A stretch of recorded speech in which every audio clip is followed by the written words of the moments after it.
গুরুত্বপূর্ণ একটি বিষয়।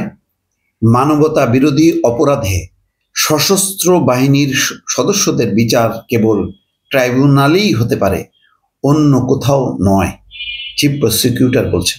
তার মানে বুঝতে পারছেন, গত 15 বছরে গুম খুনের সঙ্গে সেনাবাহিনীর একটা অংশ বলতে কিছু অফিসার, কিছু সদস্য যুক্ত হয়ে পড়েছে।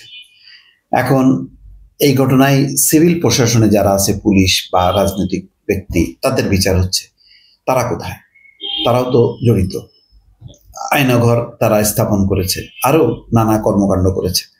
একেবারে বলা যায় কিছু উচ্চাভিলাষী সেনা অফিসার সদস্যদেরকে শেখ হাসিনা তার দলীয় কাজে ব্যবহার করেছে এবং গুম খুনে পর্যন্ত তাদেরকে নিয়োজিত করেছে।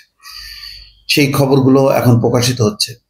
এখন তাদেরকে সেনা আইনে হতে পারে যে তাহলে এক দেশে তো দুইটা আইন হতে পারে না, তাদের বিচার কি হবে সেই বিষয়টা পরিষ্কার করছেন তাজুল ইসলাম, যে তাদের বিচার সেখানেই হবে।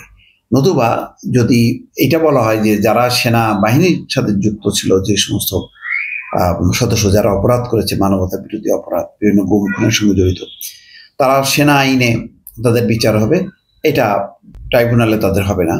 তখন কিন্তু এটা নিয়ে প্রশ্ন উঠবে যে তাহলে মানে ওইদিকে ছাড় দেওয়া হচ্ছে কিনা। এমনিতেই বলা হচ্ছে যে সেনাবাহিনীর যারা গত 15 বছরে অপকর্মের সাথে যুক্ত ছিল, তারা এক ধরনের তারা প্রোটেকশনের মধ্যে আছে।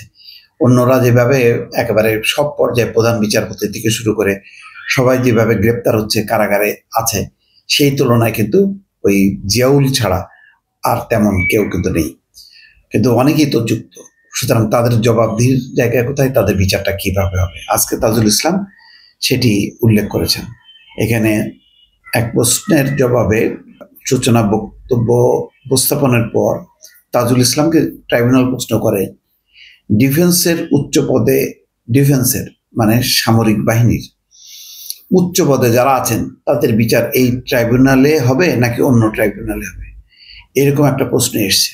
এর জবাবে চিফ প্রসিকিউটর বলছেন, এই বিতর্ক অহেতুক, আইন সংশোধন করে তাদের যুক্ত করা হয়েছে।